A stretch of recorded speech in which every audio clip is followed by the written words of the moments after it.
औज़ु बिल्लाहि मिनश शैतानिर रजीम बिस्मिल्लाहिर रहमानिर रहीम। प्यारे बच्चों अस्सलामु अलैकुम व रहमतुल्लाहि व बरकातुहू व मग़फ़िरतुहू व दख़लल जन्नह।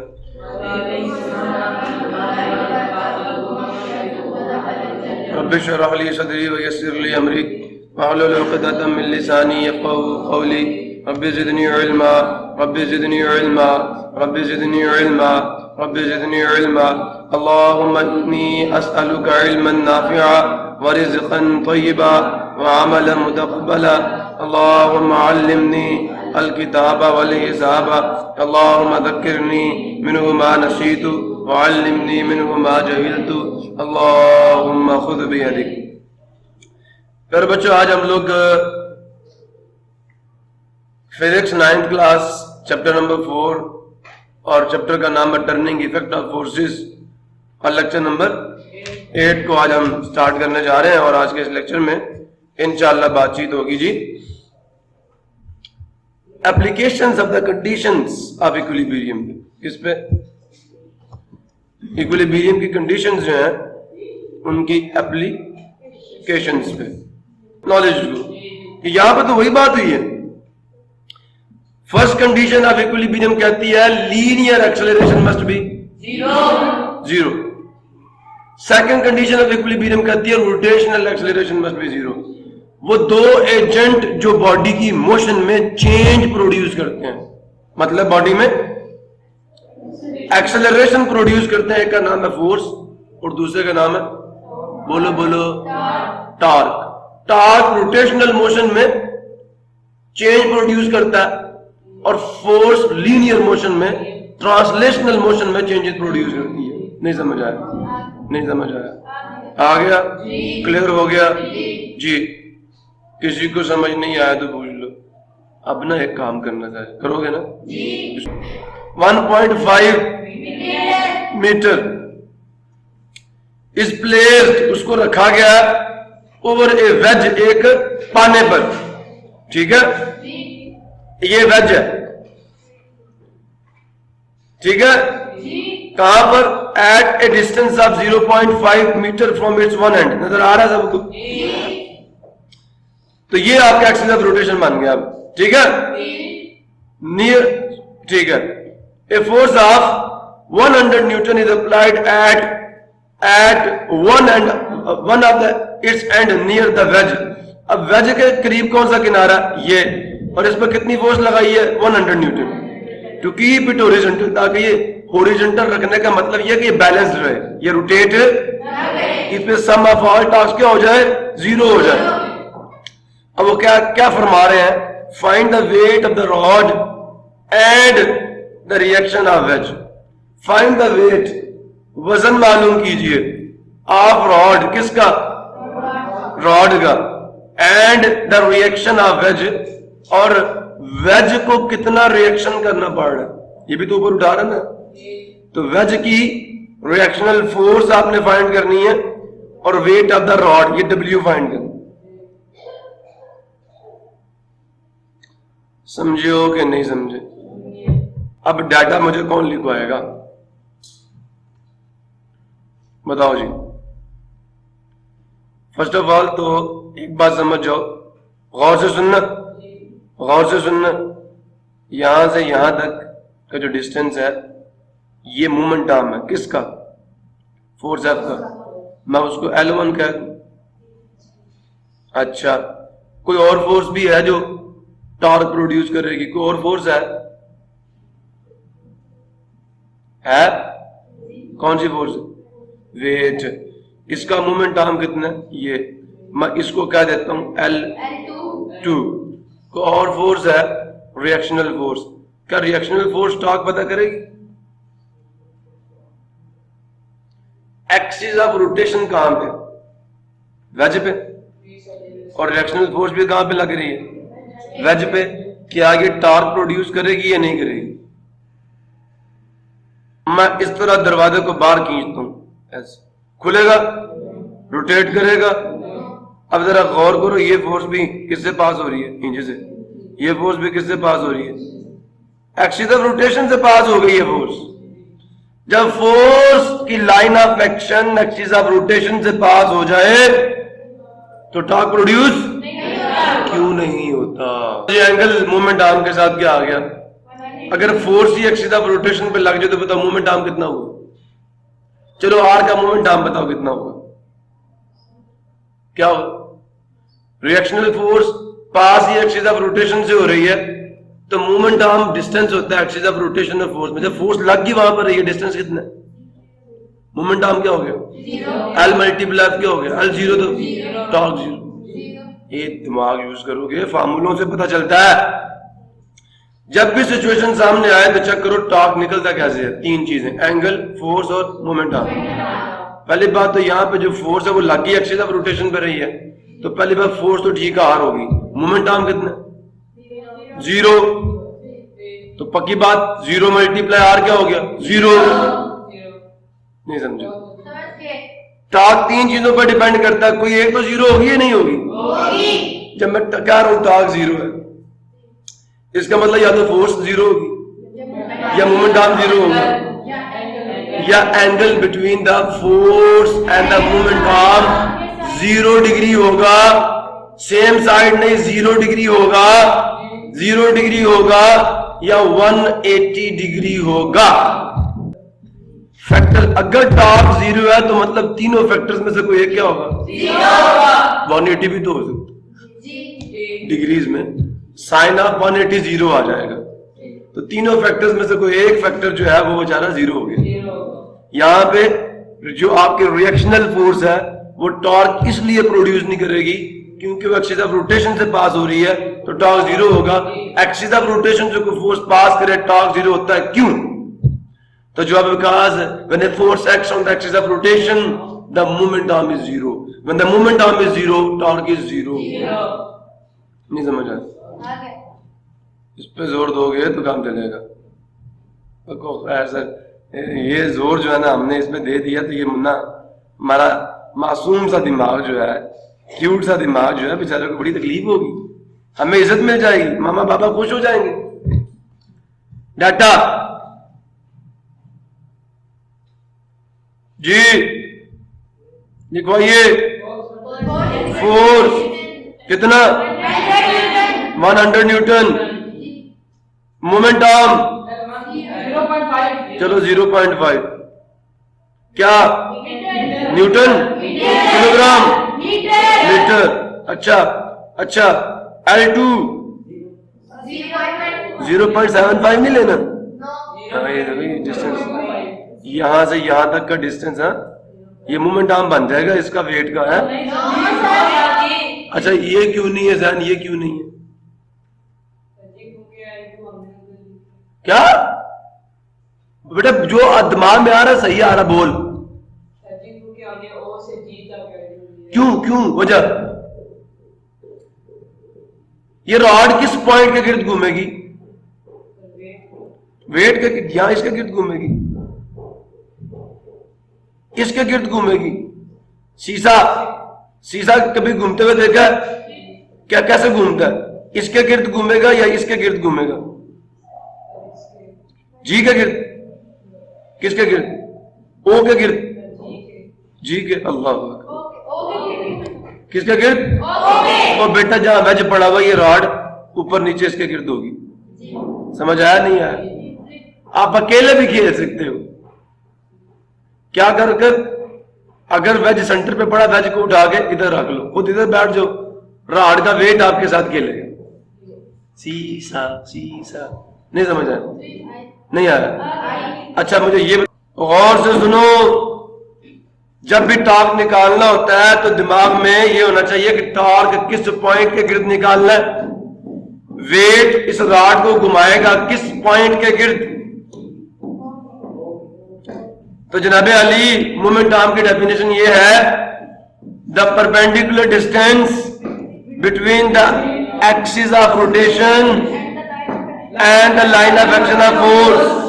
फोर्स तो ये है, लेकिन अगर मैं ये वाला डिस्टेंस ले लूं तो फिर टॉर्क किसके गिर्द आएगा?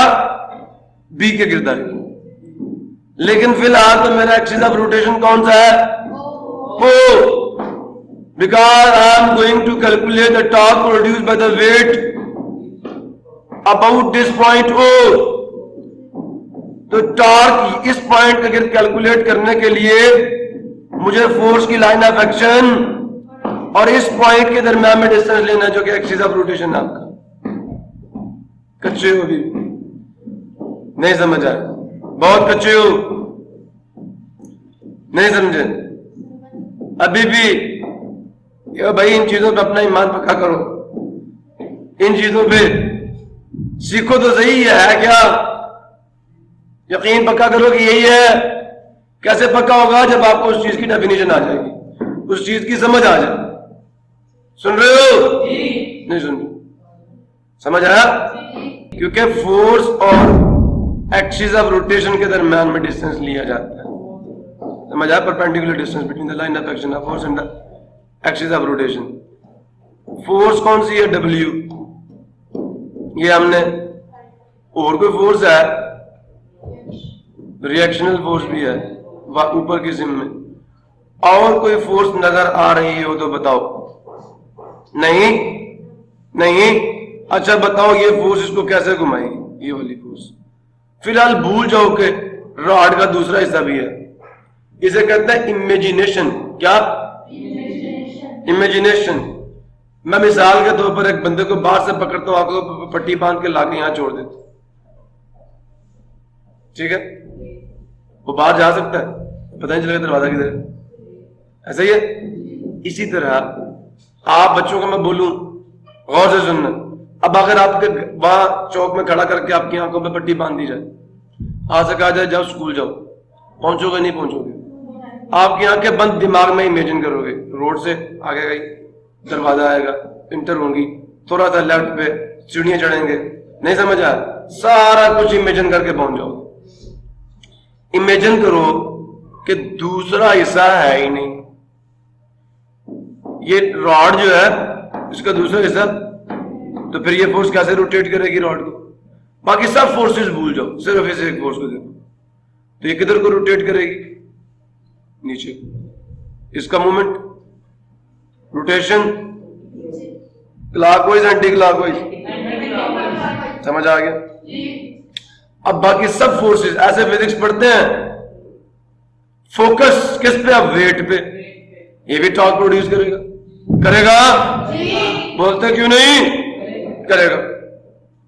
अब ये बताओ कि जो टॉर्क वेट प्रोड्यूस करेगा, अगर बाकी फोर्सेस को हटा दिया जाए तो वेट कैसे घुमाएगा?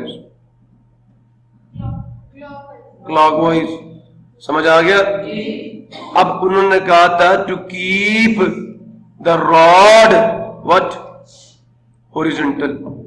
अगर रॉड बैलेंस्ड है, हॉरिजॉन्टल है, तो जो क्लॉकवाइज टॉर्क है वो किसके बराबर होना चाहिए? This is the second condition of equilibrium. हम पहले वो लगाएंगे, वेट आ जाएगा। आएगा नहीं आएगा? आएगा। लो तो क्या कहूंगा, सॉल्यूशन सुन लो बच्चे, दोनों कंडीशन लगानी है। हम कहेंगे by second condition of equilibrium.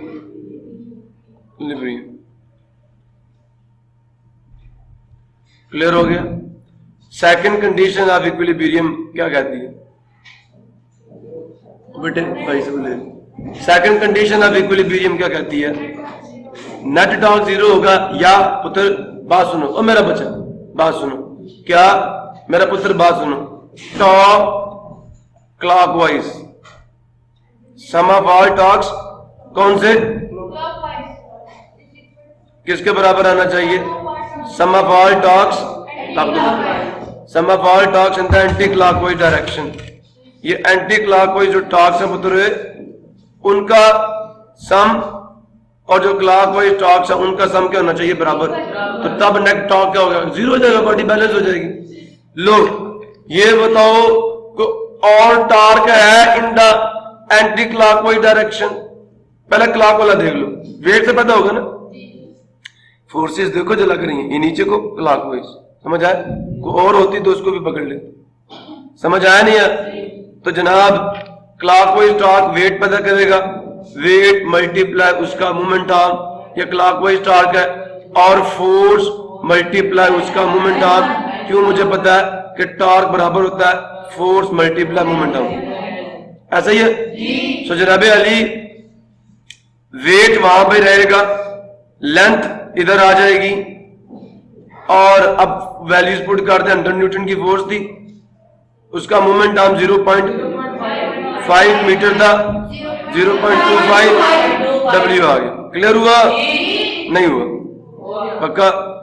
अच्छा, जब मैं इसका ये खत्म करूंगा नीचे 100 आ जाएगा, ये 100 ऊपर चला जाएगा, समझ आया नहीं है? इसका पॉइंट खत्म करूंगा, इधर 10 आ जाएगा, आ गया ना? 100 मल्टीप्लाई 5 मल्टीप्लाई नीचे वाला 100 ऊपर, और नीचे 25 मल्टीप्लाई 10, ये 100, ये गौर से सुनना, 5 1 दा 5 5 5 दा 25, सुन रहे हो? सुन रहे हो? अच्छा, 5 1 दा 5 5 20 दा 100, 1 0 1 200 न्यूटन। ये क्या कर दिया तुम लोगों ने? अब ये एक और चीज रहती है, वो कौन सी? Normal reactional force. ठीक है बच्चों, मसला किसी को? अब अच्छे बात है, गौर से सुनना मेरी। अब सेकंड कंडीशन लगाते हैं। ओ मेरा पुत्र, ओ मेरा बच्चा, सेकंड कंडीशन लग गई है ना? अब फर्स्ट लगेगी ना? सेकंड को लगा दिया हमने, नहीं समझा? नहीं समझा? अच्छा इधर देखो, इधर देखो। अब सेकंड कंडीशन एक तो ये थी, कौन बताएगा? फर्स्ट कंडीशन, फिर मेरे मुंह से सेकंड निकला। फर्स्ट कंडीशन क्या थी? नेट फोर्स जीरो होने का मतलब क्या है? दो, हाँ, कौन कौन सी फोर्सेस? मैंने कहा था sum of all forces zero, summation of is zero, या एक दूसरा भी मैंने बताया था कंपोनेंट्स की फॉर्म में। भूल जाते हो, भूल जाते हो, भूल जाते हो। हाँ जी, sum of all forces acting along, हम कहते हैं according to first condition of equilibrium. ठीक है, क्या कहती है? Sum of all forces acting along X axis must be zero, and sum of all forces acting along Y axis must be zero. अब बच्चे एक्स एक्सिस के along force लग रही है, चेक करो। कोई फोर्स एक्स एक्सिस के along लग रही है? दाएं बाएं लग रही है? नहीं है। वाई एक्सिस के अलोंग कौन कौन सी फोर्सेस हैं? 1 2 3, ये ऊपर की सिम्त में, ये नीचे की सिम्त में, ये नीचे की सिम्त में। रिएक्शनल फोर्स ऊपर की सिम्त में। क्लियर हो गया? ठीक है। Since no force is acting along x-axis, so summation of x is no for y-axis। क्या आ जाएगा? r पॉजिटिव, ऊपर के सिम्बल में पॉजिटिव है ना y-axis, f negative, W negative, क्या आना चाहिए? अब R किसके बराबर आ जाएगा? ठीक है बच्चे, समझ आया? नेगेटिव डायरेक्शन में दिया ना, तो F प्लस W, F कितना? W कितना? कितना आ गया? न्यूटन। नहीं समझा? इतना आसान है मेरी का। तो और क्या करना है अभी? तो बस क्या, वाकई बस नहीं समझ रहा? ये बेटा दो कंडीशंस बहुत आसान है, हर ऐसे न्यूमेरिकल्स में ऐसी कंडीशंस ही लगती है।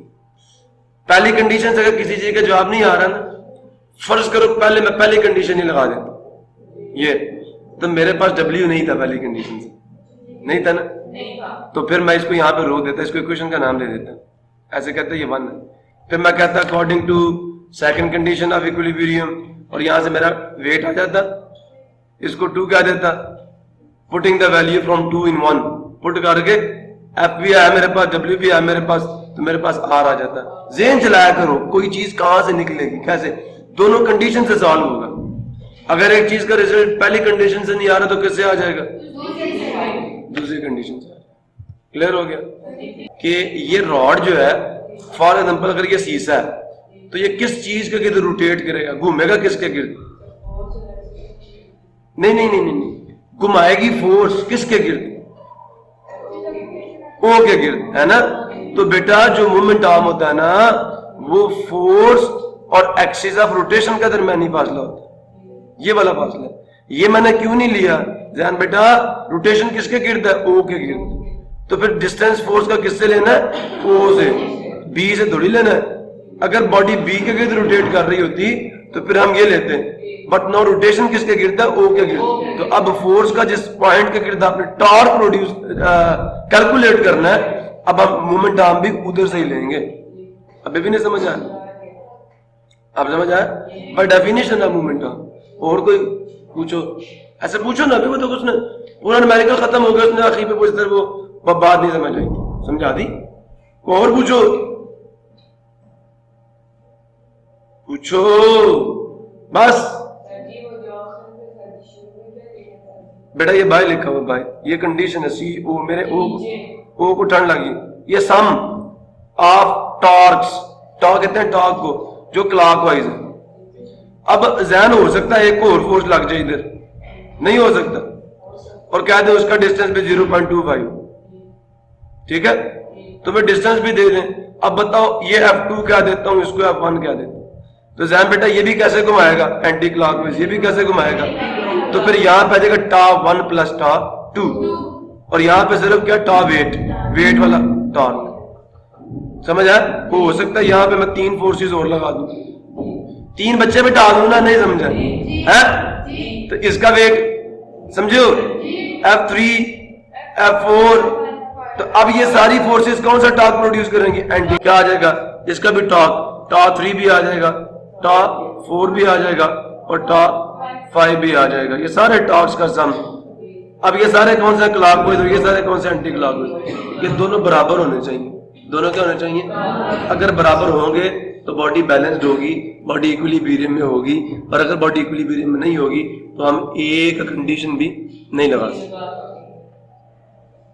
अभी भी बात नहीं समझे, ये सम, इसे कहते हैं सिग्मा। तो इस तरफ एक टॉर्क नहीं होगा, एक से ज्यादा भी, तो फिलहाल आई एक ना डब्ल्यू वाला, तो मैंने एक ही लिख दिया, अदरवाइज इससे ज्यादा भी हो सकते हैं। समझे हो, नहीं समझे, बड़े तेज हो गए वैसे सारे, हैं। आगे चलिए, स्टेबिलिटी। यहां तक किसी बच्चे को कोई मसला है तो मुझसे सवाल कर सकता है। ये 2 कंडीशंस लग के सॉल्व होना था। पहले मैंने ये सारा न्यूमेरिकल सिर्फ एक पेज पे कराया, अब कितने पे, 3 पे। समझ आ गया। पर अब भी ना समझो तो बहुत अच्छी बात है, पूछ के समझ लो, पूछ लो ना, हाँ, किसी को